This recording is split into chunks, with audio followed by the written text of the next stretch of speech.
නාම රාජපක්ෂ මන්ත්‍රීතුමා ඔබතුමාට විනාඩි 15ක් කාලයක් ලැබෙනවා. ගරු සභාපතිතුමනි ස්තුතිවන්ත වෙනවා. ඉතින් විශේෂයෙන්ම UAE නැත්නම් එක්සත් එමිරාත් රාජ්‍යයත් එක්ක ලංකාවත් අතර අත්සන් කරන්න බලාපොරොත්තු වෙන ගිවිසුම සම්බන්ධයෙන් මම හිතන්නේ මීට වසර ගණනාවක් තිස්සේ සාකච්ඡා කළා. අවසාන වශයෙන් ඒ ගිවිසුම්ගත වීම පිළිබඳව ගරු සභාපතිතුමනි අපි සතුටු වෙනවා. හැබැයි එදා ඔබ තමුන්නාන්සලා මේ ආයෝජන දිහා දැක්කේ වෙනස් විදියකට. අපිට මතකයි දැන් මේ ආයෝජන වලට මේ ගිවිසුම් අත්සන් කරනකොටම ඔබතුමාලට පුළුවන් අර මැරියට් හෝටලේ අයිතිකාරය ගැනත් අහගන්න. ඒක හොඳයි නේ, ඒක දැනගන්න ඕනේනේ. ඒකම එදා කිව්වා මේ අර හිටපු ජනාධිපතිවරියත් කිව්වා චෙක් එකක් තිබ්බා කියලා ඩුබායි වල අපේ නමට. මම දැන් ඔබතුමාලට පුළුවන් දැන් මේ ගිවිසුම් අත්සන් කරාම ගරු සභාපතිතුමේ චෙක් එක ගැනත් හොයාගන්න. අර ඩොලර් බිලියන 18 උගන්ඩාවට ගෙනිච්ච ටික නෙවෙයි. ඊට අමතරව ඩොලර් බිලියන 18ක් ගෙනිලා තියෙනවා කියනවනේ මේ ඩුබායි වලට ඒ කාලේ මෙතුමන්ලා කිව්වනේ දූෂණ මර්දන කමිටුවේ ඉන්න කාලේ. ඉතින් දැන් මේ ගිවිසුම් අත්සන් කරාම ඒව හොයන්නත් පුළුවන්. මම ඔබෙන් ඉල්ලනවා ඒව ගැනත් හොයන්න. ඩුබායි මැරියට් හෝටලේ අයිතිකාරයා ගැනත් හොයන්න. ඒව පාර්ලිමේන්තුවට ඇවිල්ලා කියන්න. පාර්ලිමේන්තුව එළියෙත් ඒ ගැන කතා කරන්න. හැබැයි ආයෝජන ගේන්න අවශ්‍ය පරිසරය හදන්න ඕනේ ගරු සභාපතිතුමනි මේ රටේ. එක පැත්තකින් මේ තියෙන බදු ප්‍රතිපත්තියත් රටේ පවතින නීති රාමු ඇතුලේ ඍජු ආයෝජන ලංකාවට ගලා ඒම පිළිබඳව ආයෝජකයා පැහැදීමට ලක් වෙන්නේ නැහැ. මොකද අපි දකින්නේ ආයෝජකයා මේ සම්පූර්ණයෙන් ඇවිල්ලා මේ රට දැහ ගන්න හදනවා කියන. එහෙම මානසිකත්වකින් ආයෝජකයෙක් දිහා බලලා මොන ගිවිසුම අත්සන් කරත් අපේ රටට ආයෝජකයෝ ගේන්න හම්බෙන්නේ නැහැ. මොකද නිදහසෙන් පස්සේ වැඩිම විදේශ ඍජු ආයෝජන ලංකාවට ඇවිල්ලා තියෙන්නේ 2015 කාල සීමාව ඇතුලේ. ඒ හැම ආයෝජකයෙක්ටම මෙතුමන්ලා විපක්ෂ ඉන්න කාලේ හොරා කියලා කිව්වා. ඊට පස්සේ මෙතුමන්ලා දූෂණ මර්දන කමිටුව හදපු කාලේ පරීක්ෂණ කටයුතුත් පැවැත්තුවා. ඒ වගේම තමයි ඔබතුමන්ලා නොයෙක් ක්‍රමවේදවලට ආයෝජකයෝ ආශ්‍රය කරන්නත් පටන් ගත්තා. ඒවා හංගන දේවල් නෙවෙයි, අපි දන්න කාරණා, මේ රටම දන්න කාරණා. ඒ දෙයින්ද ගරු සභාපතිතුමනි ආයෝජන ලංකාවට ගේන එක හොඳයි. ආයෝජන ගේන ඔබ මැදිහත් වෙන්න. ආයෝජන ගේන්නේ රටවල් වලට යන්න. අපේ රටේ ආයෝජකයාට ගැළපෙන විදිහට පරිසරයක් හදන්න, සරල බදු ක්‍රමයක් හදන්න. ඒ තුල මේ රටේ ආයෝජකයෝ ගේන්න කටයුතු කරන්න. දැන් ඔබ පසුගිය කාල සීමාව තුල ගෙනාපු ආයෝජන මොනවද? දැන් මම දැක්ක එක മന്ത്രിවරයෙකුත් කියනවා විශාල ආයෝජනයක් ආවලු. මොකක්ද ආවේ? කර්මාන්ත ශාලාව වැහෙනවා නම් අපි දැක්කා. තවත් කර්මාන්ත ශාලාවක් ඇවිල්ලා කිව්වා මේ පැත්තේ ඉන්න අමාත්‍යවරයෙක් වෘත්තීය සමිතියක් හදන්න කියලා රැවට්ටුවා කියලාත් කිව්වා. කප්පම් ගන්නවා කියලාත් කිව්වා. මේ අපි නෙවෙයි කියන්නේ සේවකයෝ ඇවිල්ලා මාධ්‍යට කිව්වේ. කම්කරමුතුමත් ඉන්නවා. ඔබතුමා මට පස්සේ කතා කරන්න උත්තර දෙන්න පුළුවන්. ඇවිල්ලා කියනවා. හැබැයි දැන් මේ ආණ්ඩුව බලයට ආවට පස්සේ අද වෙනකල් ලංකාවට ආපු ඍජු ආයෝජන මොකද්ද? දැන් ඔබතුමාලාගේ අමාත්‍යවරයෙක් නම් පහුගිය කාලේ කිව්වා මේ අයිස් ෆැක්ටරියක් ආවා කියලා. මත්ද්‍රව්‍ය හදන ෆැක්ටරියක්. ආයෝජකයෙක් කියලා ගෙනල්ලා තියෙන එච්චරයි මට පේන විදියට. පහුගිය කාල සීමාව තුල. දැන් ඔබතුමාලා හොවා දක්වන්න හදනවා මේ සමස්ත සංවිධානාත්මක අපරාධ ජාලය ක්‍රියාත්මක කරන්නේ අපි කියලා. ඒක තමයි ඔබතුමාලාගේ ඊළඟ කැම්පේන් එක. මේ සතිය අයිස් සතිය. නේ? ඩොලොමයිට් මොකද්ද මන් දැන් අහුවෙච්ච එක. අයිස් සතිය. රනිල් වික්‍රමසිංහ ජනාධිපතිවරයාගේ කාල සීමාව තුල පහුගිය කාලේ රනිල් වික්‍රමසිංහ මහත්තයාගේ සතිය. දැන් ඉවරලා අවිලා තියෙනවා අයිස් සතියට. අයිස් ගහන අය නම් ආණ්ඩු ඉන්න බව පේනවා. මං කිව්වේ මේ ඒ බොන අයිස් නෙවෙයි. අයිස් අර අපි ඉස්කෝලේ යන කාලේ විහිළුවට කියන අයිස්. ගහන ඉන්න බව නම් පේනවා. දැන් ඔබතුමාලා ඒක තනිකර දේශපාලනික පරීක්ෂණයක් බවට පත් කරන්න උත්සාහ කරනවා. අපි කියන්නේ සංවිධානාත්මක අපරාධ මඩලන්න. අපේ පවුලට තමයි ගරු සභාපතිතුමේ වැඩිම චෝදනා තියෙන සංවිධානාත්මක අපරාධ මඩලන්න ගිහිල්ලා. ඒකත් ඒ චෝදනා නැගුවෙත් ඔබතුමාලාමයි. පෞගිය කාලේ. ඔබතුමාලා අද වෙනකන් ඒවට පරීක්ෂණත් කරනවා. හැබැයි අනිත් පැත්තෙන් කියනවා අපි තමයි සංවිධානාත්මක අපරාධ මෙහෙවන්නේ. දැන් මේ ඔබේ ආණ්ඩුව බලයට ආවට පස්සේ ඉතිහාසයේ වැඩිම වෙඩි තැබීම් සංඛ්‍යාව වාර්තා වෙලා තියෙන්නේ මේ ආණ්ඩුව බලයට ආවට පස්සේ. දැන් රතුවරෙන්තු ගියා. රතුවරෙන්තු යව්වේ පහුගිය ආණ්ඩුවෙන්. අල්ලන් ආවේ ඔබ තමුන්නාසලාගේ ආණ්ඩුව. ඒක හොඳයි. හැබැයි අල්ලන් ඇවිල්ලා අපේ පින්තූරු පෙන්නලා මාධ්‍ය සාකච්ඡා තියෙනකොට 4 දෙනෙක්ට වෙඩි තියලා ගිහිල්ලා. 4 දෙනෙක්ට වෙඩි තියලා ගිහිල්ලා. ඒතකොට ඒව අල්ලන්න මෙහෙ පොලිසියට හැකියාවක් නැද්ද? ජාත්‍යන්තර පොලිසියට විතරද අල්ලන්න පුළුවන්? හැබැයි අනිත් පැත්තෙන් ගරු සභාපතිතුමනි. මෙතුමන්ලාගේ රාජ්‍ය අමාත්‍යවරයෙක් කියනවා වැඩ බාර ගන්න දවසේ පාස්පෝර්ට් 17ක් හොරාට හදන් ගියාලු. කවුද කියන්නේ? මෙයාලගේ අමාත්‍යවරයෙක්. එයාගේ අමාත්‍යාංශේ පාස්පෝර්ට් 17ක් හොරාට හදන් ගියාලු. දැන් මේ හොරාට හදන් ගිහපු පාස්පෝර්ට් 17 කාගේද කියලා හෙව්වද? ඒ පාස්පෝර්ට් 17 සංවිධානාත්මක අපරාධකරුවන්ගේද කියලා හෙව්වද? පහුගිය කාලේ සංවිධානාත්මක අපරාධකරුවෝ පිටරට ඉඳන් ලංකාවේ පාස්පෝර්ට් එක්ස්ටෙන්ඩ් කරා කියලා කිව්වා. අලුත් කරා කිව්වා. ඒ අලුත් කරේ ඒ පාස්පෝර්ට් 17ද කියලා ඔබ තමුන්නාසලා හොයලා බැලුවද නිකමට? නෑ. ඔබ තමුන්නාසලා හොයලා බැලුවේ නෑ. දැන් මේ කන්ටේනර් දෙකක් ගැන කියනවා. කොක්කු දෙන්නෙක් කන්ටේනරේ උස්සන් ගිහලා මිද්දෙනියට දැම්මේ නෑනේ. නේ? කොක්කු දෙන්නෙක් ඇවිල්ලා කන්ටේනරේ උස්සන් ගිහලා මිද්දෙනියට දැම්මද? නෑ. මේ කන්ටේනර් වරායෙන් ආවේ. වරායෙන් එනකොට පෝට් කන්ට්‍රෝල් යුනිට් එකෙන් මේක නවත්තනවා. මේ කන්ටේනර් නවත්තලා මේවා චෙක් කරනවා. ඒ වගේම තමයි විදේශ බුද්ධ්‍යංශ වලින් වාර්තා ලැබුණා කියලා පුවත්පත්වල සඳහන් වෙනවා. මේ වෙන කාගේවත් ඒවයි නෙවෙයි ගරු සභාපතිතුමා මේ ආණ්ඩුවේ පත්තරේ දිනමින පත්තරේ මේක මම සභාගත කරනවා. දිනමින පත්තරේ ලිපියක් සඳහන් වෙනවා. ඒකේ පැහැදිලිවම කියනවා මේ බුද්ධි ඒජන්සිය ඉන්දියාව කේන්ද්‍ර කරගෙන ක්‍රියාත්මක වන එකක් බවත් මීට පෙරද එම බුද්ධි අංශය විසින් සාර්ථක තොරතුරු මෙරටට දී ඇති බවත් පොලිස් තොරතුරු අනාවරණය කළේ. මේ ආණ්ඩුවේ පත්තරේ කියන්නේ කරු සභාපතිතුමිය. මේ තොරතුරු එම බුද්ධි ඒජන්සිය විසින් දී ඇතැයි පැවසෙන්නේ ඉක්ුත් වසරේ අගභාගයේ අග හෝ මේ වසරේ මුලදීය. ඒ වන විටත් එම කන්ටේනර් දෙක වරායේ නිදහස් කර තිබී නැත. මේ ගැන පොලිස් නිලධාරීන් වහාම ක්‍රියාත්මක වී පොලිස් මද්ද්‍රව්‍ය කාර්යාංශයේද සහය ඇතිව රේගු භාරයේ තිබූ එම කන්ටේනර් දැඩි පරීක්ෂාවට ලක් කර ඇති බව පොලිස් තොරතුරු සඳහන් කළේ. දැන් පරීක්ෂණෙත් කළා. මේ පත්තරේ කියන්නේ මේ අපි කියන එකක් නෙවෙයි. හැබැයි පරීක්ෂණෙත් කළා කරු සභාපතිතුමා මේ කන්ටේනර් ගෙදරට ගිහිල්ලා. දැන් කොහොමද ගියේ? දැන් ඒකත් රාජපක්ෂලාද? එහෙම නැති වැඩක් නෑනේ ආණ්ඩුවේ.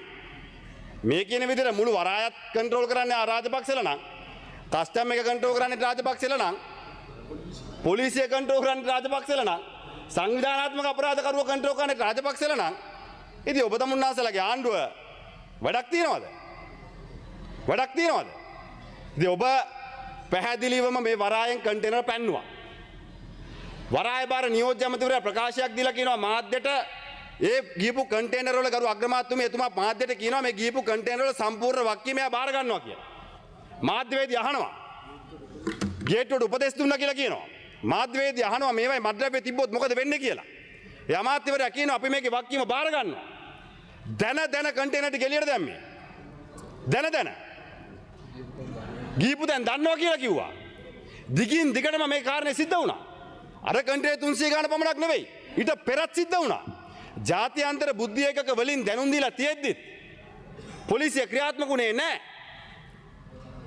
මේක අල්ලන්න. ඒ විතරක් නෙවෙයි අගෝස්තු මාසෙත් බුද්ධ්‍යංශ දැනුවත් දීලා තියෙනවා. මේක ගැන හොයලා බලන්න කියලා. මේ ඔබතුමාලා ඒකට ක්‍රියාත්මක වුණේ නැහැ. දැන් ඔබතුමාලා ක්‍රියාත්මක වෙන්නේ නැතුව පහු කාලිනව මේක අපිට චෝදනා කරලා පළක් වෙන්නේ නැහැ. යම් කිසි කෙනෙක් මේකේ වැරදිකරුවෙක් ඉන්නවා නම් ඔහු දේශපාලන තරාතිරමක් අදාළ වෙන්නේ නැහැ. ඔහුට දඬුවම් දෙන්න ඕනේ. හැබැයි කරන පරීක්ෂණ අපක්ෂපාතී වෙන්න ඕනේ. සාධාරණ වෙන්න ඕනේ. වගේම ගරු සභාපතිතුමිය ආණ්ඩුවේ ඩීල් එක අපේ ඇඟේ ගහන්න ලෑස්ති වෙන්න නැත්නම් එපා. කන්ටේනර් පැන්නුවේ ආණ්ඩුවෙන්. වරායන් කන්ටේනර් එළියට දැම්මේ ආණ්ඩුවේ ඇමතිවරු. මේ අපි නෙවෙයි කිය හයිච් එක ගහන්න එපා. ඔයාලම තමයි කියන්නේ. මොකද මම ඇවිල්ලා කිව්වයි ඒක. ඔයාලගේ ඇමතිවරයා කිව්වේ පැන්නුවා කියලා. අපි කියපු එකක් නෙමෙයි ජනාධිපතිතුමත් ඇවිල්ලා මේ පාර්ලිමේන්තුවේ කිව්වා වැරද්දක් වෙලා තියෙනවා කියලා. ආණ්ඩුවෙන් කන්ටේනර් ටික පන්නලා දැන් මෙතන හැක්කයක් ගන්නවා. ඉතින් මොනව කරන්නද? ඊට පස්සේ රාජපක්ෂයට බැලලා වැඩක් වෙන්නේ නැහැ. ඊට පස්සේ අපිට ඇඟිලි දික් කළ වැඩක් වෙන්නේ නැහැ. තේන්ද ගරු සභාපතිතුමිය පැහැදිලිවම මේ ආණ්ඩුව මේ කාරණේ යට ගහන්න සැලසුම් සහගතව ක්‍රියාත්මක වෙනවා. ඉතින් සැලසුම් සහගතව මේ කාරණේ යට ගහන්න ආණ්ඩුව ක්‍රියාත්මක වෙනකොට ගරු සභාපතිතුමිය අද ආණ්ඩුවේ නොහැකියාව වහගන්න ආණ්ඩුව විපක්ෂයට චෝදනා කරනවා.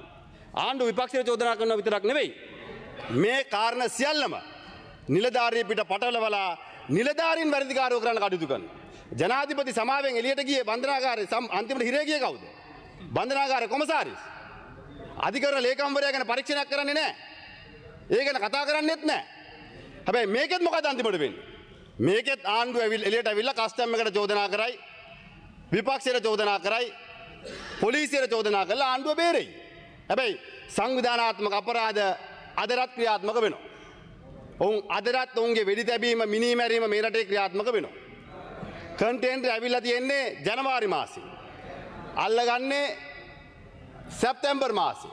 මාස 9ක් යනකම් හරි පාපිසි කෑලි එතන කයිවාරු ගන්න පුළුවන් සුම්බුන් එකතු කරලා ආණ්ඩුවක් හැදුවම ඕක වෙනවා. ලෝක කවුද කියලා පෙන්නන්න වෙලාවට ඉවසන් ඉන්න. සුම්බුන් කෑලි එකතු කරලා ආණ්ඩුවක් හැදුවම ඕක වෙනවා. ඕක තමයි සුම්බුන් වලට පාර්ලිමේන්තුවට ආම වෙන්නේ. මේ ජනාධිපතිතුමා විහිළුවට කියපු එකක් නෙවෙයි. මං හිතුවා විහිළුවට කියලා බලන්න ඇත්තට කියලා තියෙන්නේ. නේ? අපි හිතුවේ විහිළුවට කියලා බලනකොට ඇත්තට කියලා තියෙන්නේ. හැබැයි ඉතින් ඔබතුමාලට ඉඩම් අල්ලපුවා බේර ගන්න ගරු විනිශ්චයකාරවරු මාරු කරා කියලා ගරු සභාපතිතුමිය ප්‍රශ්නේ අට ගහන්න බෑ. දැන් අපිට චෝදනා කරන්නේ ඉඩම් අල්ලපු අය. අධිකරණ විනිශ්චයකාරවරුත් මාරු කරපු අය. ඒ හින්දා ගරු සභාපතිතුමිය කරුණාකර අපි ආණ්ඩුවට කියන්නේ මේ සංවිධානාත්මක අපරාධ නවත්තන්න කටයුතු කරන්න. දේශපාලන පක්ෂ ભેදකේ ඔබතුමාලා මට කෑ ගැහුවට ගරු සභාපතිතුමිය මීට අවුරුදු 20කට කලින් Facebook තිබ්බනම් මේ එක්කෙනෙක් එක්කවත් පින්තූරයක් දාන්න හම්බෙන්නේ නැහැ. මොකද මේ ඔක්කොම සංවිධානාත්මක අපරාධ කරුවෝ. අගමැතිතුමිය ගැන නෙමෙයි මම මේ කියන්නේ අනිත් අය ගැන. වෙලාවට ඒ කාලේ Facebook තිබ්බේ නැහැ. නැද්ද? තිබ්බනම් ඔයාලත් දෙක පින්තූරයක් නෙවෙයි. පාරේ බහලා යන්න බැරි වෙනවා. නැද්ද? අපේ ගමේ මන්ත්‍රීතුමා අද ඇමතිකමක් දීලත් නැහැ වාඩි කරලා තියෙනවා. කමක් නැහැ. පරණම අපේ ජ්‍යෙෂ්ඨම දේශපාලඥයා දන්නවනේ අපේ තාත්තා ගැන මට වඩා ගමේනේ අපේ ගෙවල් ගාවනේ. ඉතින් මොකක්ද තව කතා කරන්නේ නැද්ද දිලිප් මන්ත්‍රීතුමා? ඥාති වෙනවා ඔබතුමාගේ. ආයේ තව මොකද්ද කතා කරන්නේ? ඉතින් ගරු කතානායකතුමේ මේ ඇයට පාපිසි වගේ කෑ ගහන්න පුළුවන්. පාපිසි වගේ කියවන්න අනේ ඔබතුමා අපි ඉතින් මම ඔබතුමාට ගරු කරනවානේ ඔබතුමා ජ්‍යෙෂ්ඨ අමාත්‍යවරයෙක් මන්ත්‍රීවරයෙක් නේ අපි ඉතින් ඒක ගරුත් තියෙනවා ගමේනේ. ගරු කතානායක සභාපතිතුමිය මේ ආණ්ඩුවට වෙලා තියෙන්නේ තමන්ගේ නොහැකියාව වහගන්න කොහේ හරි පැත්තකට චෝදනාව හරවනවා. කොහේ හරි පැත්තකට තමන්ගේ නොහැකියාව වහගන්න ඇඟිල්ල දික් කරනවා. ආයෝජකයෝ ගේන්න ඔබතුමාලා කටයුතු කරන්න. ආයෝජකයන්ට හොරා කිව්වේ ඔබතුමාලානේ. දැන් අද ඔබතුමාලා එකට හොරා කියන්නේ නැතුව ගේන්න. අනේ අර එක්කම අර ඩුබායි මැරියට් හෝටලෙත් අයිතිකාරය ගැන කියන්නේ නැත්නම් මේ මිනිස්සයා පව ඇත්ත අයිතිකාරයා පව. මොකද ඔබතුමාලා තමයි එකට ලොකු කතාවක් හැදුවේ ඒ කාලේ ගිහිල්ලා මේ රාජපක්ෂලාගේ හෝටලයක් දැන් මේ ගිවිසුම අත්සන් කරාම ඉල්ල ගන්න පුළුවන්නේ. අර අපේ account එහෙම තියෙනවා නම් ඒවත් ගෙනල්ලා මේ මිරටේ දෙන්න අර උගන්ඩාවේ සල්ලි අපි පස්සේ කතා කරමු වෙලාව ආවම. හැබැයි ගරු සභාපතිතුමිය අපි ආණ්ඩුවටත් කියන්නේ කරුණාකරලා මේ සංවිධානාත්මක අපරාධ නවත්තන්න. මේ සංවිධානාත්මක අපරාධ නවත්තන්න ඔබතුමාලා සත්භාවයෙන් කටයුතු කරන්න. ඔබතුමාලා මේක පිටිපස්සේ ඉන්න අය වහගන්න ගිහිල්ලා අපේ ඇඟට ඇඟිල්ල දික් කරලා ඔබතුමාට තව විනාඩි දෙකක් කාලයක් තිබෙනවා. බොමිස්තු සභාපතිතුමිය. ඔබතුමාලා මේක අපේ ඇඟට ඇඟිල්ල දික් කරලා ගිහිල්ලා අන්තිමට අර රොකට් එක පැලවත්තට වැටෙනවා වගේ හෙට අනිද්දා වෙනකොට අයිස් කන්ටේනරෙත් පැලවත්ත උඩට වැටෙයි. ඒක වෙනවා. මොකද ඔබතුමාලා මේක යට ගහන්න උත්සාහ කරන්න වෙන්නේ මොකද්ද? මේක ඔබතුමාලාගේ පැත්තට හැරෙනවා. ඒ හින්දා මේක පිටිපස්සින දේශපාලඥයෝ නෙවෙයි. ඕන කෙනෙක් පත්තරන් කොට ගන්න. අපි පැහැදිලිව වගකීමකින් කියන්නේ අපිට හංගන්න දෙයක් නැහැ ගරු සභාපතිතුමිය. අපි සංවිධානාත්මක අපරාධකාරයෙක් හැප්පිච්ච අය. ඔබතුමාලා මේ කාලේ බේරගත්ත අපේ තාත්තා. ඒක වැරද්දක් වෙන්න පුළුවන් එක්සත් ජාතික පක්ෂ පැත්තෙන් බැලුවම.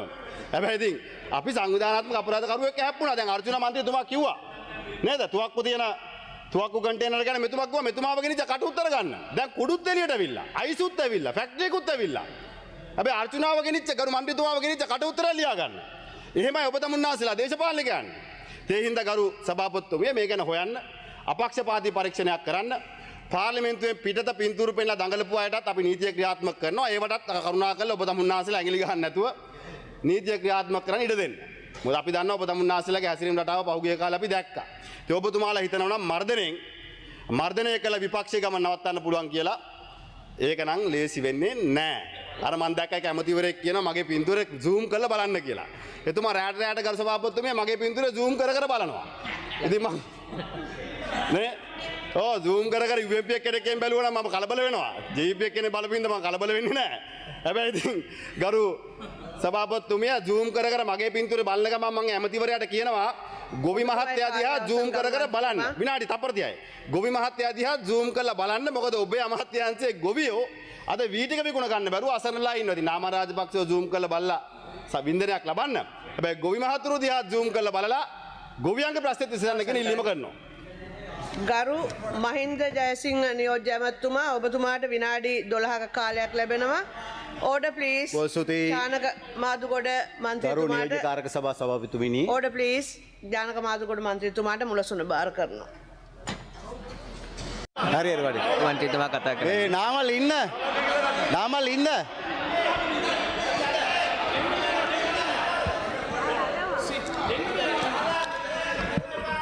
ගරු මූලාසනාරූඪ මන්ත්‍රීතුමනි මම ඔබතුමාගේ මුත් ඉල්ලනවා පුළුවන් නම් නාමල් මන්ත්‍රීතුමාට සභාවේ ටිකක් රැඳිලා ඉන්න කියලා.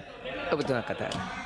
මොකද දැන් මේ අරුම පුදුම රටක තමයි අපි ජීවත් වෙන්නේ. අරුම පුදුම රටක අපි මන්ත්‍රී මොකද? මම කිව්වා මට විනාඩියක් දෙන්න මම ඒක පැහැදිලි කරන්න. ගරු මූලාසන මන්ත්‍රීතුමනි මේ දැන් මේ අයිස් කතාව කියලා නාමල් මන්ත්‍රීතුමා එළියට ගියා. ඇත්තටම කියනවා නම් ඒ කන්ටේනර්ස් 323 ඇතුලේ නලියේ ওই තියෙන අර પાස්පෝර්ට් 17 ගෙනත් මට කට උතර දෙන්න පුළුවන් අද වුණොත්. ඒකත් දීලා තියෙන අපේ ඩයස්පොරා වලට. හැබැයි ඒක දෙන්න ඉඩ දෙන්නේ නැහැ මේගොල්ලෝ. ඒකත් දීලා තියෙන අපේ ඩයස්පොරා වලට. ගරු මූලාසනාරූඪ මන්ත්‍රීතුමනි ඇතන මට ටිකක් ප්‍රශ්නයක් වුණා අපි මේ ජීවත් වෙන්නේ කොයිද කියලා. මොකද මේක අරුම් පුදුම රටක්නේ. මාලිමාවේ ආණ්ඩුවෙන් කන්ටේනර් පන්නලා නාමල් රාජපක්ෂ මන්ත්‍රීවරයාගේ පාක්ෂිකයෙක්ගේ ප්‍රාදේශ සභා මන්ත්‍රී කෙනෙක්ගේ ඉඩමේ අංගලා. මේ හරි අරුම පුදුම රටක් මගේ ගැන වෙනම කියන්නම්. අද අපි සාකච්ඡාවට ගන්න ආයෝජන ප්‍රවර්ධනය සහ අන්‍යෝන්‍ය වශයෙන් සුරක්ෂා කිරීම සඳහා අපේ ආණ්ඩුවත් අපේ රජයත් අපේ රටත් ඒ වගේම එක්සත් අරාබි එමිරාත් රාජ්‍යත් අතර අත්සන් කරනු ලබන මේ ගිවිසුම පිළිබඳව.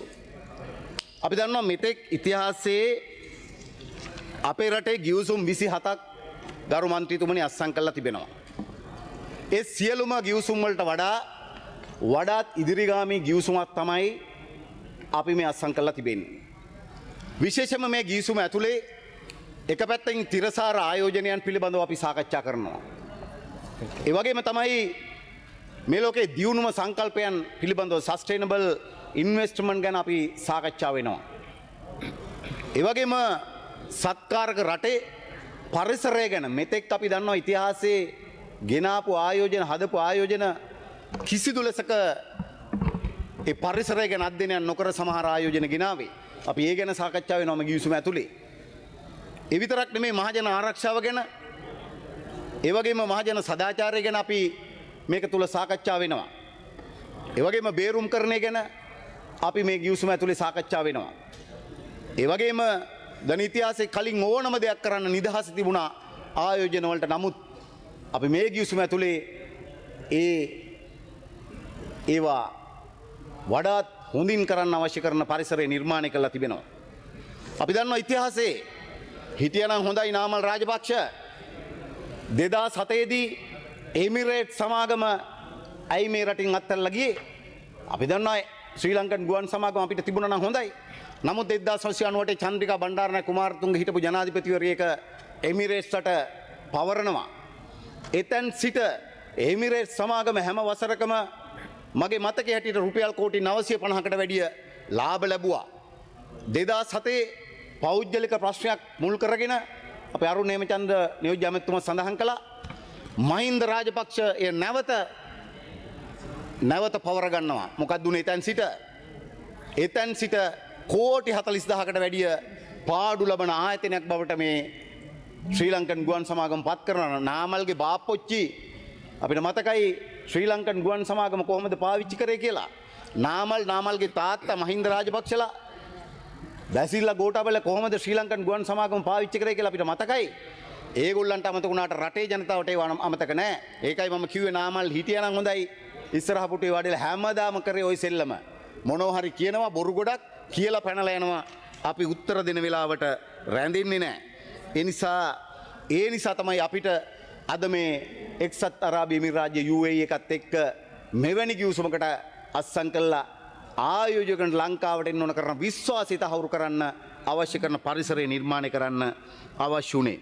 නිසා දැන් ඇත්තම මට මතක් වුණා නාමල් කතා කරද්දී හොරාට කලින් කෙහෙල් කන වැටපයින් කතාව. දැන් අපි කවුරුවක්වත් අපේ ආණ්ඩු පක්ෂයේ කතිකයෝ කිසිවෙක් මේ අයිස් ගැන කතා කළේ නෑ. මේ අයිස් කන්ටේනර් ගැන අර සම්පත් මනම්පේරි ගැන නාමල් රාජපක්ෂ ගැන ගෝඨාභය ගැන කවුරුවක්වත් ගැන අපි කතා කළේ නෑ. එසේ තිබියදී හොරාට කලින් කෙහෙල් කන වැටපැන්නා. අර පැත්තේ විපක්ෂයේ සජබේ මන්ත්‍රී කෙනෙක් මම දැක්ක මේ නම් කියන්න බෑ මොකද නම් කියපු ගමන් නැගිටිනවනේ. අර නැගිට්ටොට නම් කමන්නේ නැහැ මොකද මම වාඩි කරවන්න මම දන්න නිසා. එයා වාඩි කරවන්න අපි දන්න නිසා එයා නැගිටතර කමන්නේ එයා දැන් නැහැ මේකේ. මට මතකයි අර දීකිරත බලල්ලු සාක්කි. කන්ටේනර් ටික පැන්නුවේ අර දිනවකවාණු ගෙනල්ලා කන්ටේනර් පැන්නුවේ අපේ ආණ්ඩුවෙන් කියලා කියන්න උත්සාහ කළා. ඕකට තමයි කියන්නේ දීකිරට බලල්ලු සාක්කි කියලා. ඒ නිසා දැන් ඇත්තටම මට මතක් වෙනවා නාමල් සංවිධානාත්මක අපරාධකරුවෝ කියලා කියන්නේ මාකදුරේ මහදූෂ්‍රාවත් කෙහෙල්බද්දර පද්මලවත් නෙවෙයි. අද එළිදරව් වෙමින් තිබෙනවා ඇත්ත සංවිධානාත්මක අපරාධකරුවෝ කියන්නේ කවුද කියලා කවුරක්වත් නෙමෙයි ඕගොල්ලෝ. ඒක අද එළිදරව් වෙමින් තියෙනවා මේ රටට. හැබැයි අපි ලේබල් ගහලා තිබුණා සංවිධානාත්මක අපරාධකරුවෝ කියලා කියන්නේ මේ නන් ටිකක් කියලා. හරක් කටාලා චුට්ටෙලා අරගොල්ලෝ මේගොල්ලෝ මාකදුරේලා එහෙම කියලා ලේබල් ගහලා තිබ්බට ඇත්ත සංවිධානාත්මක අපරාධකරුවෝ තමයි මේගොල්ලෝ කියන එක අද රටට සමාජයට තහවුරු වෙමින් තිබෙනවා. නිසා දැන් අයිස් ෆැක්ටරි ගැන කතා කළා. ඉතින් අපි දැක්ක මේ මාධ්‍ය සාකච්ඡාවක් තියලා කිඳිරි ගන්නවා. දැන් මෙතනත් කරේ කිඳිරි ගෑවිල්ලක් තමයි ඔහුගේ කතාව පුරාවටම කළේ. දැන් කලබල වෙලා තිබෙනවා. අද අපි වගකීමෙන් කියනවා මේ සියලු දේවල් පිළිබඳව විමර්ශන සිදු වෙමින් තිබෙනවා. දුරකථන කුළුණු හරහා දුරකථන ඇමතුම් දුන්නේ කාටද? පද්මල ඇතුළු මේ කල්ලිය ඒව ගැන සේවා බැලමින් තිබෙනවා. අද ඒගොල්ලන්ගේ පක්ෂේ සම්පත් මනම්පේරියද අතුරුදහන් වෙලා තිබෙනවා. හැබැයි අපි දැක්ක පක්ෂ සමාජිකත්වයේ තහනම් කරන්න කලබල වෙනවා. කලබලේ කොච්චරද කියනවනම් පක්ෂ සමාජිකත්වයේ තහනම් කරනවා කියලා ගහපු ලියුමේ දිනයක් නැහැ. දින රහිත ලියුමක්. කලබලේ කොච්චරද කියලා අපි අහනවා නාමල්ගෙන්. අපි අහනවා කෝ ඒ කලබලය 2017 ඔක්තෝබර් මාසේ 2011 ඔක්තෝබර් මාසේ නිමල් ලංසා කුඩුත් එක්ක අහු වුණ වෙලාවේ මහින්ද රාජපක්ෂ හෙලිකොප්ටරකින් ගිහිල්ලා ඔහුව බදා ගන්නවා. එතකොට පක්ෂ සමාජිකත්වයේ තහනම් කරන්න හදිස්සියක් තිබෙන්නේ නැහැ. ඊට පස්සේ ඔහු රාජ්‍ය ඇමති කෙනෙකුත් වෙනවා. ඒ විතරක් නෙමෙයි අපිට මතකයි එයාගේ බාප්පා ආරක්ෂක ලේකම් ගෝඨාභය රාජපක්ෂ පාර්ලිමේන්තු මන්ත්‍රී කෙනෙක්ගේ කුඩු තොගයක් අහු වෙනකොට ඔහු නිදහස් කරගන්නවා. ඉතින් ඒ නිසා එදා මේවා සම්බන්ධ විමර්ශන සිදු වුණේ නැහැ. එදා කුඩු ජාවරම්කාරෝ හිටිය ආණ්ඩුව ඇතුලේ. එදා කුඩු ජාවරම්කාර මන්ත්‍රීවරු හිටියේ ආරක්ෂක අමාත්‍යංශවල උපදේශක මන්ත්‍රීවරුන් ලෙස. ඉතින් කොහෙද නීතියක් ක්‍රියාත්මක වෙන්නේ? ඉතින් කොහෙද ඒවට අදාළව නීතිය ක්‍රියාත්මක වෙන්නේ?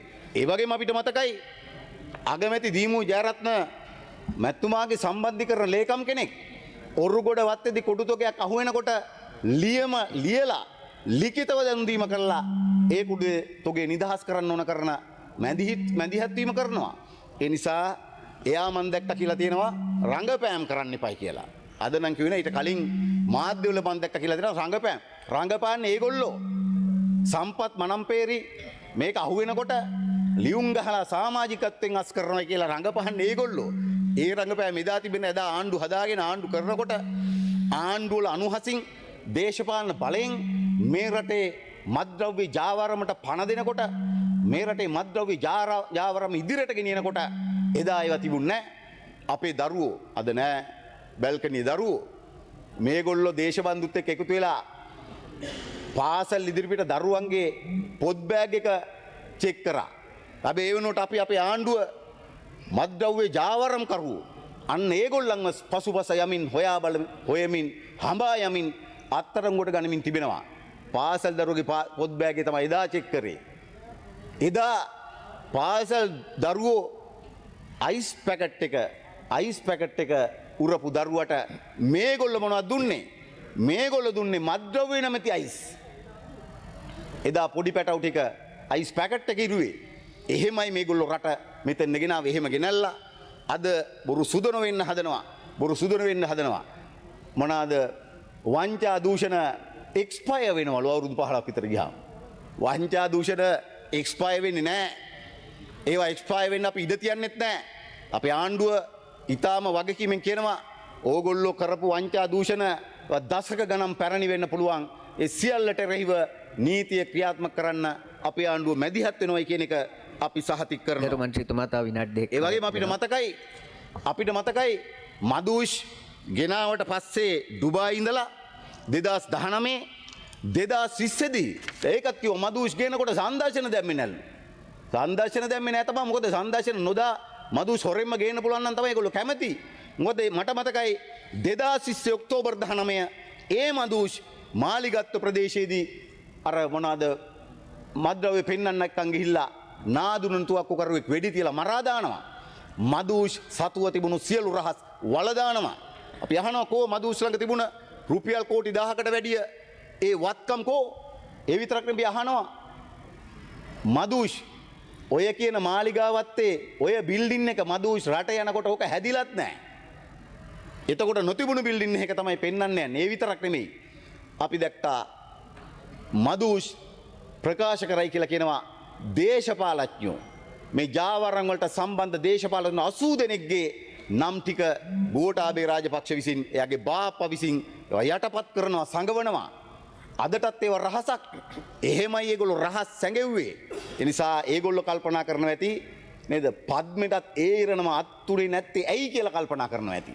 නෑ පද්මෙට ඉරණම අත් වෙන්නේ නෑ. ඒ නිසා පද්මෙලා එළියට දාන වමාරණ දේවල් එක්ක හෙට දවසේ කාගේ පැතිකිරිය රටට හෙළිදරව් වෙනවා. ඒ නිසා තමයි කලබල වෙලා ඉන්නේ. ඒ නිසා තමයි මේගොල්ලෝ අද කලබල වෙලා ඉන්නේ. අපි කියනවා කමක් නැහැ කකුලුවා දියසැලී නටනවා වගේ තව දඟලන්න කලබල වෙන්න. හැබැයි නීතියෙන් ගැලවෙන්න කිසිවෙකුට ඉඩක් නැහැ කියන කාරණේ අපි අවධාරණය කරනවා. ඒ නිසා විශේෂයෙන්ම අද දවසේ මේ UAE එකත් අපේ රටත් අතරේ අත්සන් කරනු ලබන ගිවිසුම අපි දන්නවා මම කලින් සඳහන් කළා වගේ අතිශය වැදගත් රටේ ආයෝජනයන්ට වැදගත් ප්‍රබල ගිවිසුමක්. නිසා අපි අවධාරණය කරනවා. ඉතින් රට ක්‍රමක්‍රමයෙන් ඉදිරියට යද්දී රටේ විදේශ ප්‍රේෂණ ඉහළට යනකොට රටේ ආයෝජන ඉහළට යනකොට ඍජු විදේශ ආයෝජන වැඩි වෙනකොට ගිය වසරට වඩා 101කින් මේ වසරේ වැඩි වෙනකොට රටේ ආදායම ඉහළ යනකොට මේගොල්ලෝ කලබල වෙනවා. ඔටුනු පළඳින්න කල්පනා කරන ඉන්න අයට හෙට දවසේ උරුම වෙන්නේ ඔටුන්න වෙනුවට මහවුලු ගෙදර කියලා කල්පනා වෙනකොට කලබල වෙනවා. අපේ ආණ්ඩුවට විවිධ චෝදනා කරන නිසා අපරාධකරුවෙන් කිසිවෙක් ආරක්ෂා නොකරන මේ අපරාධකරුවන් සියල්ල නීති හමුවට පමුණුවන නීතිය ඉස්සරහට ගේන ඒ විතරක් නෙමෙයි මේ මත්ද්‍රව්‍ය ජාවාරම මේ රටෙන් සහ මුලින් මුළුන් අපුටා දමනවයි කියන කාරණේත් අපි අවධාරණය කරමින් ඊට ඕන කරන ක්‍රියාමාර්ග අපි ආණ්ඩුවක් ලෙස ගන්නවයි කියමින් මම නියුඩ වෙනවා. බොහොම ස්තුතියි. බොහොම ස්තුතියි. ඊළඟට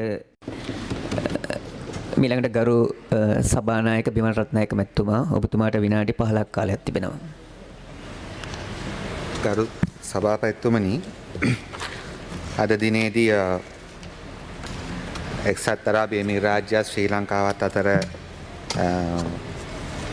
සංයුක්ත ගිවිසුමක්කට එළඹීම පිළිබඳ විවාදයේදී මුලින්ම අපි කියන්න කැමතියි ඇත්තටම අපේ ආණ්ඩුක්‍රම ව්‍යවස්ථාව අනුව මෙවැනි විස්තීර්ණ ගිවිසුමකදී අනිවාර්යනීය වශයෙන්ම 3/2කට වැඩි ඡන්දයකින් මෙවැනි ගිවිසුම් සම්මත කළ යුතු වෙනවා. මේ පාර්ලිමේන්තුව මීට කලිනුත් අවස්ථා ගානකදී එවැනි ගිවිසුම් අත්සන් කර තිබෙනවා. ඉතින් 3/2කට වැඩි ඡන්දයකින් අත්සන් කිරීම තුලින් සම්මත කිරීම තුලින් අපි හිතනවා රටක සෛරීභාවයටත් සැලකිය යුතු ශක්තියක් ලැබෙනවා කියලා. මොකෝ ඊටම රටකට අහිතකර ගිවිසුමක් වුණත් එතකොට අත්සන් කරන්න පුළුවන් 3/2 වගේ එකක් නැති 3/2 වගේ බලයකින් නැතුව අත්සන් කරනවා නම් ඒ නිසා මේ ගිවිසුම 3/2 අත්සන් කිරීම ව්‍යවස්ථානුකූල අවශ්‍යතාවයක් සම්මත කිරීම ත්‍යාදය සිද්ධ වෙනවා. ආණ්ඩු පක්ෂය පැත්තෙන් ගත්තත් අප දන්නේ නැහැ විපක්ෂයේ ස්ථාවර කුමක්ද කියලා. ඒ කුමක් වුණත් ආණ්ඩු පක්ෂයට තනියම වුණත් මේ පනත සම්මත කිරීමට හැකියාවක් තිබෙනවා. ඒ වගේම අපි කියන්න කැමති මොකද මම දැක්කේ නැහැ කරුත් විෂයට අදාළව කතා කරන වෙන දේවල් කතා කරපු නිසා විපක්ෂයේ සම්මත කරනවා නම් හොඳයි. නැතත් අපිට සම්මත කරන්න පුළුවන්. ඒ වගේම මේ වගේ ගිවිසුම් 12ක් පමණ පසුගිය අවුරුදු 7-8 ඇතුළතදී මේ පාර්ලිමේන්තුවේ 3/2 අත්සන් කළා තිබෙනවා. අපි හිතනවා ඒක හොඳ දෙයක් කියලා මේ ව්‍යවස්ථාව පැත්තේ. ඒ වගේම ගරු සභාපතිතුමනි අපි අනුර සහෝදරයා ජනාධිපති වෙලා මේ සැප්තැම්බර් 21ට අවුරුද්දක් වෙනවා. ඒතර මේ අවුරුද්ද තුලදී මේ මොකද අපි විදේශ රාජ්‍යයන් සමග ගිවිසුම් අත්සන් කරනවා කියලා කියන්නේ ඒක ආර්ථික දේශපාලන සංස්කෘතික හැම පැත්තටම සම්බන්ධ දෙයක්. නමුත් අපි විශේෂයෙන්ම ගත්තොත් එක්සත් අරාබි එමිරාජ්‍ය අපිට ගොඩාක් ආර්ථික වශයෙන් වැදගත් රාජ්‍යයක්. ශ්‍රී ලංකාවේ විශාල පිරිසක් ඒ සේවය කරනවා. ඉතින් ඒ නිසා එම රටත් සමග අප මේ ගිවිසුමට එළඹෙන මොහොත වෙනකොට හරියටම මේ අවුරුද්ද තාම මාස 12ම සම්පූර්ණ නැහැ. නමුත් ගිය ඔක්තෝබර් 1 ඉඳලා මේ ඔක්තෝබර් 1 වෙනකොට මේ වෙනකොට අද වෙනකොට හරියටම ඩොලර් බිලියන් 1.05ක් සරලව ගත්තොත් ඩොලර් මිලියන් 1000ක ඍජු විදේශ ආයෝජන ලංකාවට ඇවිල්ලා තියෙනවා. ඒ කියන්නේ අත්සන් කරපුවා නෙමෙයි ප්ලෙජ් කරපුවා නෙමෙයි රියලයිස් වෙච්ච. ඒ ඩොලර් මිලියන් 1000 ලංකාවට ඇවිල්ලා තිබෙනවා. අපි හිතනවා අපි ආණ්ඩුවක් වශයෙන් සැප්තැම්බර් 21 ජනාධිපතිතුමා ජයග්‍රහණය කරාට අපි කවුරුත් දන්නවා ආණ්ඩුවක් වශයෙන් අපිට ක්‍රියාකාරීව කටයුතු කරන්න පුළුවන් වුණේ පාර්ලිමේන්තුව පිහිටවල නොවැම්බර් 14 පස්සේ.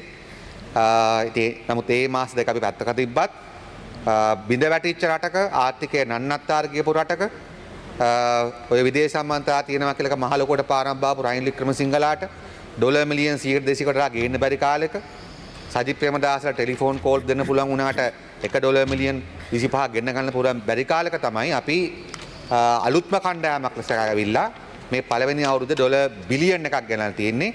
ඒකට හේතුව කාර්යක්ෂමතාවය, කැපවීම, අදූෂිත බව, දක්ෂතාව. ඒක පිළිගන්න බැරි කුහක කණ්ඩායමකුත් මෙතන ඉන්නවා. ඒ නිසා ඒවා මම කියන්නේ නිශ්චිත කරුණු එක මම කිව්වේ ෆැක්ට්ස් එක්ක අපි හිතනවා අවශ්‍ය නම් ආයෝජන මණ්ඩලයෙන් ඔබතුමාට චෙක් කරගන්නත් පුළුවන්. ඒ වගේම ගරු සභාපතිතුමනි මම සෞදි අරාබි රාජ්‍යයේ ආරාධනාවකට මම පහුගිය දවස් 3ක් අපේ අමාත්‍යාංශ වෙනුවෙන් විදේශගත වුණා. උන් සම්පූර්ණ මුදල් වියදම් කරලා තිබුණේ ඒ රාජ්‍යයේ. එහෙදිත් අපි සෞදි ප්‍රවාහන අමාත්‍යවරයා, සෞදියේ වරාය පිළිබඳ සභාපතිවරයා, ජෙඩාවල තියෙන චේම්බර් ඔෆ් කොමර්ස් එක, ඒකේ සම්පූර්ණ සුප්‍රීම් ලීඩර්ෂිප් එක, ඒ වගේම සෞදි ඩෙවලොප්මන්ට් ෆන්ඩ් එකේ ප්‍රධානිය අපි මේ සියලු දෙනාම මුණ ගැහුවා. ඊට අමතරවත් අපි ආයෝජකයන් මුණ ගැහුවා. තෝන් කියන පළවෙනි දේ මොකක්ද? ඉස්සර වගේ නෙමෙයිද වැඩ කරන්න ලේසි ලංකාවත් එක්ක. ඒ නිසා අපි කියන්න කැමති අපේ මේ රට තුළ යම් කිසි ආයෝජකයන්ට හිතකර පරිසරයක් ගොඩනගලා තියෙනවා කියන එක අපි කරුණු තුලින් ඔප්පු කරලා තියෙනවා නිකන් මඩ කතා වලින් නෙමෙයි. ඒ වගේම මම ස්තුතිවන්ත වෙනවා මේ දවස්වල එක්සත් ජාතීන්ගේ මානව හිමිකම් කොමිසමේ විවාද පැවැත්වෙනවා. ලංකාව වශයෙන් අපි හැම විටම ලෝකයේ මානව හිමිකම් පිළිබඳව සාධාරණ සංවිධානවල ප්‍රතිපත්තීන් ඒවා ඉදිරිපත් කරන මූලික සාරයන් අපි පිළිගන්නවා. ඒ සම්මුතීන් අපි පිළිගන්නවා. ඒවා මඟ පෙන්වීම අපිට අවශ්‍යයි.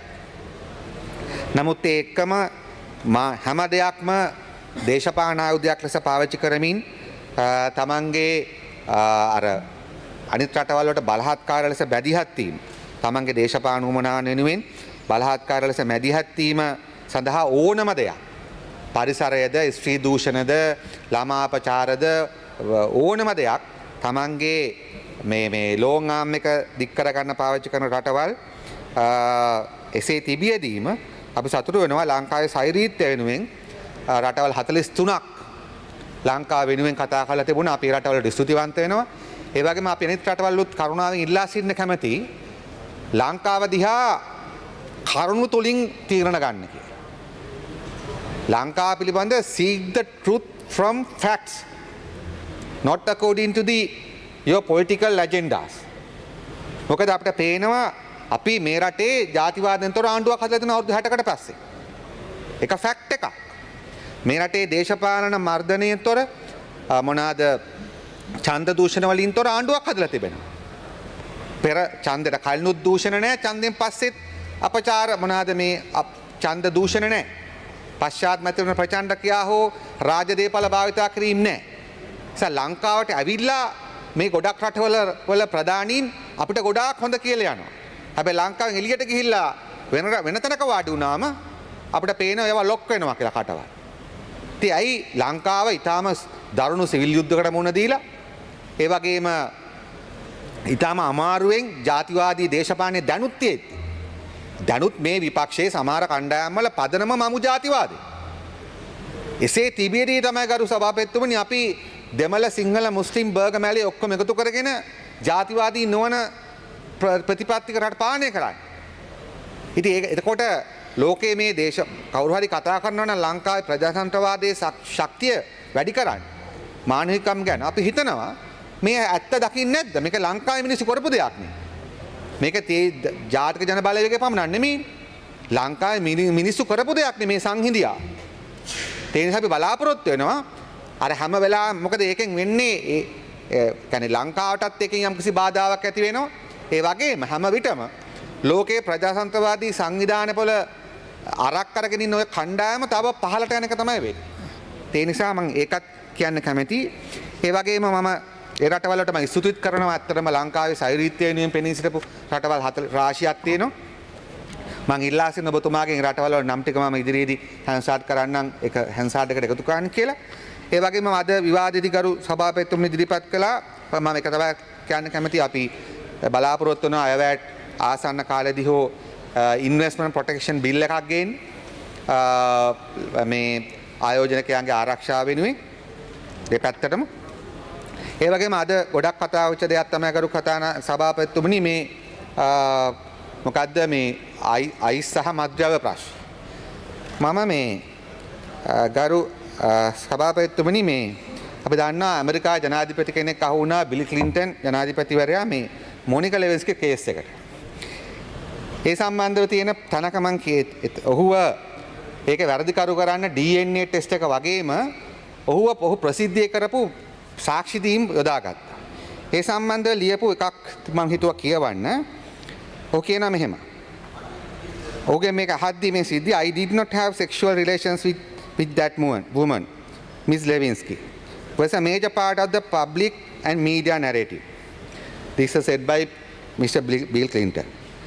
While not a formal test, there was a great deal of public scrutiny and commentary on his non-verbal cues, such as his finger wagging and tone of voice, which were widely interpreted as signs of deception.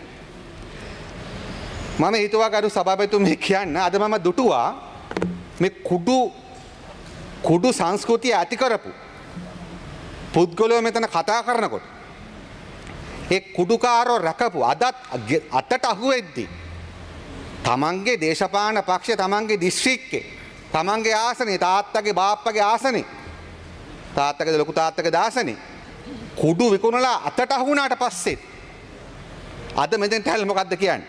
අද කියනවා කුඩු ගෙනාවේ මේ ආණ්ඩුවලු කුඩු යන්න දුන්නේ මේ ආණ්ඩුවෙන්ලු ගෙනල්ලා එතන වල දැම්මා. දැන් මොකද්ද මේ කියන්නේ? ඒගොල්ලන්ගේ තර්කය මේකයි. ඔව් අපි කුඩු ගෙනාව තමයි අය ඕගොල්ලෝ ඇල්ලුවේ නැත්තේ. දැන් මේ 29 ජනාධිපති වෙන්න හදනව නේද? කොහෙද? අයිස්ලන්තේද? නාමල් ජනාධිපති වෙන්න හදන අයිස්ලන්තේද? අයිස්ලන්ත ආණ්ඩුවෙන් මම දන්නවා අපේ රටට විවේචනයක් එනවා මේ කුඩුකාරයෝ නිසා. ගරු සභාපතිතුමනි දැන් මොකද්ද මේ ප්‍රධාන තර්කය? ඔව් අපි කුඩු ගෙනාව තමයි අයි රේගුවෙන් ඇල්ලුවේ නැත්තේ. ඔව් අපි කුඩු ගෙනාව තමයි අයි පොලිසියෙන් ඇල්ලුවේ නැත්තේ. ඇල්ලුවේ නැති එකත් ප්‍රශ්නයක් තමයි. ඔය රේගුවත් පොලිසියවත් අපි දාපු එක නිලධාරියෙක්වත් නැහැ.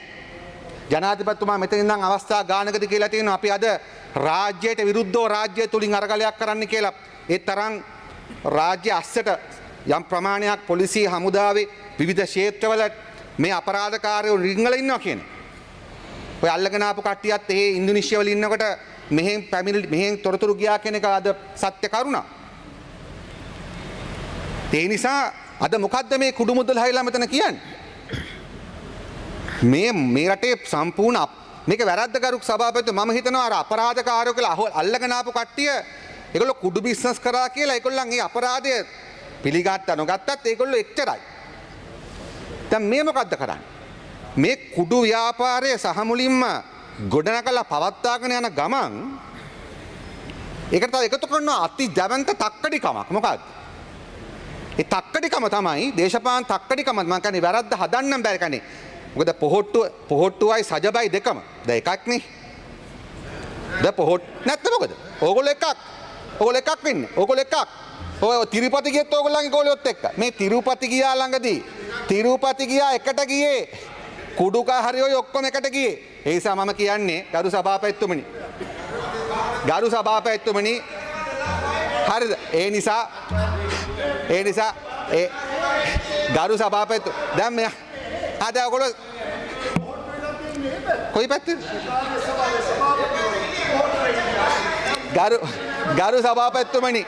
ගරු සභාපතිතුමනි දැන් එතකොට බැඳුම් කර හොරු කොයි පැත්තේද ඉන්නේ? බැඳුම් කර හොරු. වෙලා කියන්නකෝ. බැඳුම් කර හොරු. හා?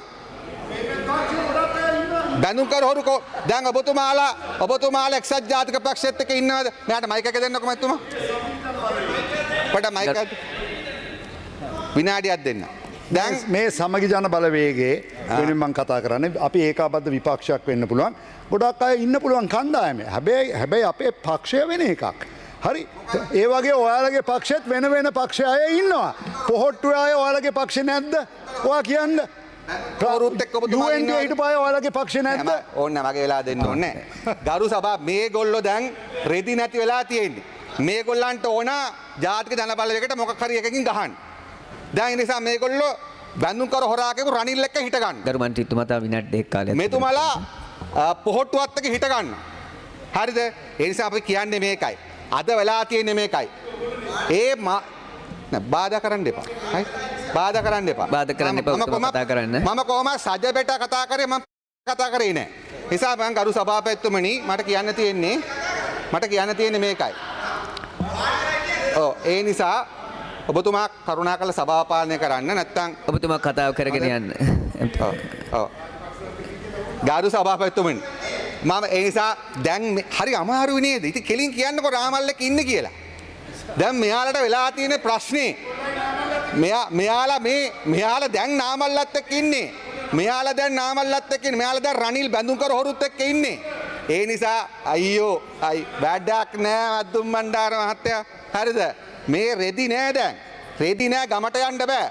අයිස්කාරයොත් එක්ක ඉන්නේ. සජබ. අයිස්කාරයොත් එක්ක ඉන්නේ. නැත්තම් කොහෙද? ඕගොල්ලෝ ඒකාබද්ධ විපක්ෂ කියලා දැන් එන්නේ විවාදවලට. ඒකාබද්ධ විපක්ෂ කියලා නෙන්නේ. ප්‍රාදේශ සභාව නෙමේ පාර්ලිමේන්තුවනේ වැදගත්. මොකද්ද ප්‍රාදේශ සභාව? ගරු මන්ත්‍රීතුමා ඔබතුමා කාලය අවසන්යි. විනාඩි දෙකක්. ඒ නිසා මම කියන්නේ මේකයි. පාර්ලිමේන්තුවේ ඔබතුමාලා කවුරු එක්කද ඉන්නේ? නාමා රාජපක්ෂත් එක්ක නෙමෙයිද ඉන්නේ? අයිස්කාරොත් එක්ක නෙමෙයිද ඉන්නේ? මේගොල්ලෝ ඒ නිසා ගරු සභාපතිතුමා කියාගෙන ආවේ මේගොල්ලෝ කරන වැඩේ මොකද්ද? මේගොල්ලෝ කුඩු අයිස් පාතාලේ පවත්වාගෙන යන අමතරව මේගොල්ලෝ දැන් එක හදනවා මොකද්ද? මේක මේ ආණ්ඩුවගේ ගහන. මං කියන්නේ දැන් උදාහරණයක් ලෙස ගත්තොත් මේවා අපේ ආණ්ඩුව ඇතේ අපේ පුද්ගලයන්ගේ හරිද? එහෙම කරනවා. දැන් දේශපාලනේ අවම සදාචාරයක් තියෙන්න ඕනනේ. තුට්ටු දෙකට වැටලා තියෙන්නේ. මන් දැක්ක විපක්ෂ નાයක කියනවා මේ විපක්ෂ નાයකයන් රටේ වැදගත් තනතුරක් නේ. විපක්ෂ නායක කියනවා මොකද්ද? සජිත් ප්‍රේමදාස කියනවා කුඩුල් මොනවාද කන්ටේනර්ස් දෙකයි අර පැන්නුවා කියන 303 අතර සම්බන්ධයක් තියෙනවා. මේ මොන බොරු කියන මිනිස්සුද මේ? ඉතින් ඒ නිසා දැන් අපි අභියෝග කරලා තියෙන්නේ රේගුවයි වරායයි දෙකක් ඉලිගෙන ගන්නවා හලෝ. තේරෙන භාෂාවෙන් මම කියන්නේ. හරිද? ඒ නිසා මං එහෙම කිව්වේ වාට ගැලපෙන නිසා. හරිද? නැත්තම් මම මන්ත්‍රී කෙනෙක්ට එහෙම කියන්නේ නැහැ. ගරු සභාපතිතුමා අපි අභියෝග කළා තියෙනවා. දැන් යනුදුරු ගන්නවනේ. දැන් මෙතන ආයුධ පන්නුවා කිව්වා. ඒ කන්ටේනර් ආයුධ තිබුණා කිව්වා. කුඩු තිබුණා කිව්වා. සාක්ෂි දෙන්න කොහම කෙඳිරි ගන්නවා. ගිහිල්ලා මෙතන කියන්නේ නැතුව ඕනම ජගතේ මම කිව්වා ලෝකේ තියෙන ඕන තරම් ඉන්ටෙලිජන්ස් සර්විසස් ගෙනල්ලා පැමිණිලි කරන්න. ඉතින් අර කවුද නීතිච්ච කණ්ඩායමක් කියලා පැමිණිලි කරා තොරතුරු දෙන්න කියලා. දැන් මේගොල්ලන්ට මොකද්ද? දැන් මේගොල්ලන්ට ඩයපර් ඇඳලා ඉන්නේ. හරිද? මේගොල්ලන්ට බයයි. ඒ නිසා කරු සභාපතිතුමනි මම කියන්නේ මේකයි. අද මෙතන තියෙන නරකම දේ මොකද්ද?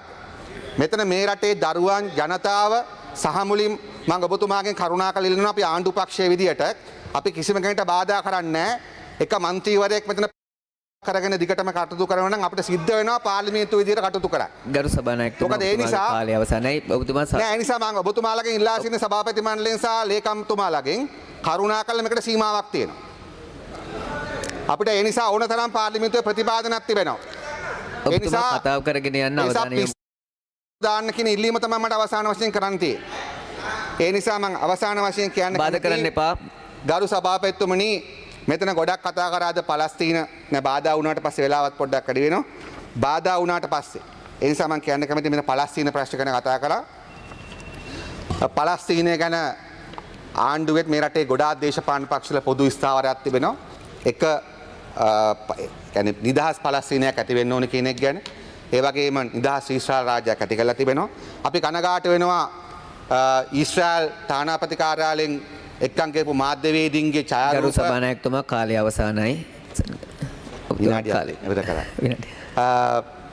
ඒ අරගෙන ගිය ඊශ්‍රායල් ඉන්දියාවේ තිබෙන ඊශ්‍රායල් තානාපති කාර්යාලය ලංකාවේ මාධ්‍යවේදීන් ගෙනහිල්ලා ඒ මාධ්‍යවේදීන් ගෙනිච්ච එක ලංකාවේ තානාපතිවරයා ෆොටෝ ගහලා ඒ මට්ටමට කටයුතු කරපගෙන මම පෞද්ගලිකව කටකාටු වෙනවා ඇත්තටම. මම හිතන්නේ ලංකාවේ මාධ්‍යවේදීන්ට ගිහලා අමුතුවෙන් ගාසවල බලලා ඉගෙන ගන්න දෙයක් තියෙනවා කියලා. එතන සෝහනක් තියෙන්නේ. ඒ වගේ මට කිව්වා වරාය කෙනෙක් ගියා කියලා මම හොයලා බැලුවා. මම දැක්කක් කියලා තියෙනවා. එතකොට ඒ පුද්ගලයා ගිහිලා තියෙන්නේ වරාය වැඩ කරන කෙනෙක් තමයි. ඒ පුද්ගලයා ගිහිලා තිබෙන්නේ පෞද්ගලික සංචාරයකට. වරායෙන් කටයුතු කරන නෙමෙයි. නමුත් ඒ වුණා අපි කියන්න කැමති ඒ නිසා ආණ්ඩුවක් වශයෙන් අපි පලස්තීන නිදහස් පලස්තීනය පිළිගන්නවා. ඒ වගේම අපි ඉල්ලා හිටනවා විදේශ අමාත්‍යාංශය හෝ අපේ අමාත්‍යාංශලා කොහේ හරි මොළහේදිච්ච කට්ටිය ඉන්නවනම් මේ මුළු ලෝකෙම පලස්තීන විනාශය දකිද්දි ඒකත් එක කෙලින් හිට ගන්න තරම් මනුෂ්‍ය සත්වයක් නැති කට්ටිය ඉන්නවනම් කරුණාකරලා ආණ්ඩුවේ ප්‍රතිපත්තිය නැවත කියවලා හැදෙන්න කියලා. බොහොම ස්තුතියි.